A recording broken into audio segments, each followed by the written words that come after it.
Hello friends, तो कैसे हैं आप सभी। उम्मीद है कि आप सभी अच्छे होंगे। तो आज हम करेंगे इलस्ट्रेशन 6, जिसको अच्छे से समझना बहुत ज़रूरी है क्योंकि इसके अंदर कुछ आपको कैलकुलेशन करनी है जिसके ऊपर ये क्वेश्चन बेस्ड है। तो सबसे पहले हम इसे अच्छे से समझते हैं। इसका फर्स्ट पॉइंट ये कहता है कि पहले तो ए बी पार्टनर है एक फर्म में, तो उनमें क्या दिया गया है information. Profit up to, profit है 2,70,000 जो कि हमें इक्वली डिवाइड करना है, और जो एक्सेस प्रॉफिट होगा 2,70,000 से उसको हम डिवाइड कर देंगे प्रॉफिट शेयरिंग रेशो 2:3 में। अब आपको अच्छे से पता है कि ये हमें प्रॉफिट के बारे में दिया हुआ है। ये हमें अभी नहीं करना, जब हमारे पास लास्ट में प्रॉफिट बचेगा तब आपको इसकी कैलकुलेशन करनी है। तो हमें जो इन्फॉर्मेशन दी हुई है अभी वो है, ये हमें प्रॉफिट पता होने के बाद जब सब कुछ लेस कर देंगे तो उसके बाद जो पता होगा वो ये है कि हमें कैसे प्रॉफिट को डिवाइड करना है। तो यहाँ पे बोला हुआ है कि A is entitled to annual salary 50,000।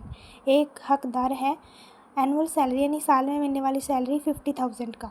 तो और बी को हकदार है 2% कमीशन का, जो प्रॉफिट में से उसे दी जाएगी after charging commission. Commission charge होने के बाद आपको पता है कि आफ्टर चार्जिंग और बिफोर चार्जिंग में केस में क्या होगा। अब ये आफ्टर चार्जिंग है तो हमें जो दिया हुआ 2 अपॉन में भी रेट के साथ प्लस करना है, ये रेट 100 के साथ प्लस करना है ये रेट। एंड ए सैलरी, हमने ये कमीशन ए की सैलरी के बाद उसे दिया है, ठीक है। तो यानी कि हमें जो उसकी कमीशन दी है वो प्रॉफिट में से दी है after charging commission. And A salary हमने उसको आफ्टर चार्जिंग बोल लो मैं कमीशन है, लेकिन कब दी, जब ए की सैलरी हमने चार्ज कर ली।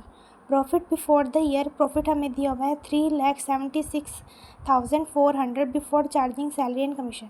कोई भी सैलरी हो, कोई भी कमीशन, उसे चार्ज करने से पहले 3,76,400 हमारे पास प्रॉफिट ईयर का है। तो सबसे पहले आपको इस तरह फॉर्मेट बना लेना, ये प्रॉफिट और लॉस एप्रोप्रिएशन का अकाउंट का फॉर्मेट। पर्टिकुलर रुपीज़ जो यहाँ पे लिखा हुआ है by profit and loss account, ये प्रॉफिट एंड लॉस अकाउंट क्या है, ये वाला प्रॉफिट हमने यहाँ पे ट्रांसफ़र कर दिया, ये वाला प्रॉफिट हमने यहाँ पे ट्रांसफ़र कर दिया। अब उसके बाद हम लिखेंगे net profit as per profit और लॉस अकाउंट, कि प्रॉफिट और लॉस अकाउंट का जो हमें है ये हमारे पास हमने कहाँ से लिया, प्रॉफिट और लॉस अकाउंट से ये प्रॉफिट लिया है, तो ये है वो। अब यहाँ पे हमने ए सैलरी लिखी है, क्यों, क्योंकि ये रही है 50,000 ए सैलरी। बी को कितनी कमीशन दी है, ये बी वाला मैं आपको करके दिखाती हूँ किस तरह होगा।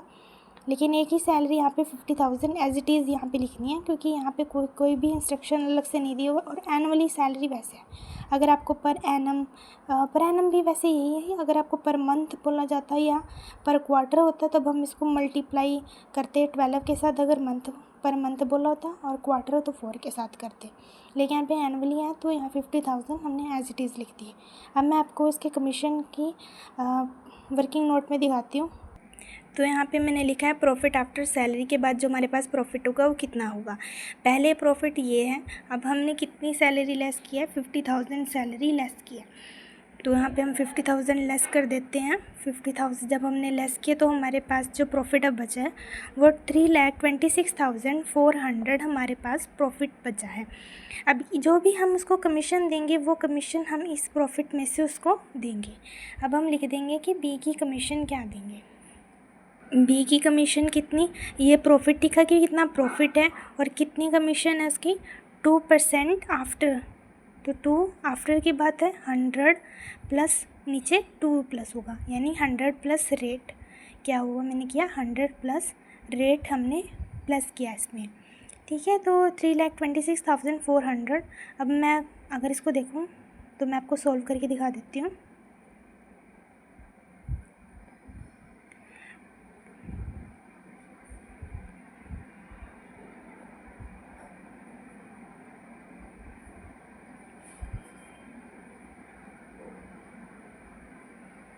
तो इसको मैंने जब कट किया आंसर आया इसका 6,400।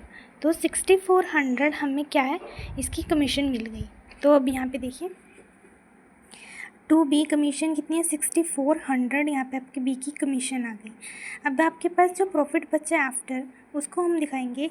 ये देखिए ये जो प्रॉफिट लिखा हुआ है द प्रॉफिट ट्रांसफ़र, अब आपको ये जो फर्स्ट पॉइंट दिया हुआ था वो यहाँ पे सॉल्विंग करनी है। तो फर्स्ट पॉइंट पहले आप ध्यान से देखिए, the profit transfer to profit कहाँ ट्रांसफ़र करेंगे, ये देखिए जो हमारे पास पहले प्रॉफिट अब बचा हुआ था 3,26,400 माइनस करेंगे 6,400। अब कितना प्रॉफिट है, देखो पहले मैंने सैलरी तो लेस कर ही ली, उसके बाद जो मेरे पास प्रॉफिट बचा था ये था, लेकिन अब मैंने उसमें से कमीशन दे दी। अब मैं उस कमीशन को लेस करके दिखाऊंगी कि जो हमारे पास ये प्रॉफिट बचा था उसका मैं उसमें कमीशन दे दूँगी, तो मेरे पास कितना बचेगा 3,20,000। आपको ये समझ आ गया होगा 3,20,000 कैसे आया। अब यहाँ पे समझ लीजिए, यहाँ पे दिया हुआ है कि 2,70,000 हम इक्वली डिवाइड कर देंगे। आपको क्वेश्चन में बोला हुआ है कि 2,70,000 तक हम इक्वली डिवाइड करेंगे। तो यहाँ पे हमने क्या किया, उस प्रॉफिट को इक्वली डिवाइड कर दिया। इक्वली डिवाइड यानी कि 1:1 में हमने इसको डिवाइड किया है। 1,35,000 1,35,000 इस तरह कट किया दोनों को। ये मैंने एक का निकाला है, दूसरे का भी ऐसे ही निकला है 1,35,000। ठीक है, अब यहाँ पे देखिए, अब यहाँ इससे जो एक्सेस प्रॉफिट होगा 3,70,000 से जो एक्सेस प्रॉफिट है वो हम क्या करेंगे 2:3 में डिवाइड कर देंगे, 2:3 में।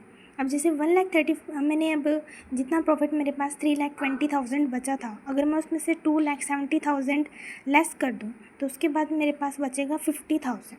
50,000 जब बचा है उसको मैं 2:3 में, ये एक्सेस प्रॉफिट है तो हम 2:3 में से डिवाइड कर देंगे। 2:3 में डिवाइड किया तो ये 20,000 आया, इसका 30,000 आया, इसका टोटल किया तो 1,55,000, इसका टोटल किया तो 165,000 रहेगा। और वो यहाँ पे हमने प्रॉफिट ट्रांसफ़र टू ए को कितना दिया, बी को कितना दिया, इधर का टोटल इक्वल हो जाएगा। इस तरह आपका क्वेश्चन हो जाएगा। मैं एक बार आपको 50,000 कैसे किया वो दिखा देती हूँ। ए के लिए 50,000 इंटू 2/5,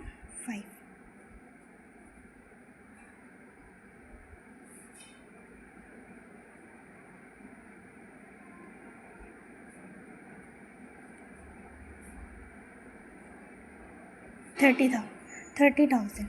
इस तरह आपका ये दोनों का आपका प्रॉफिट कितना कितना इनको देना है ये निकल गया।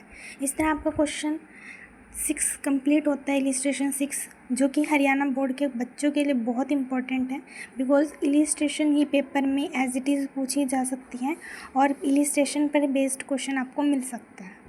Thank you everyone for watching.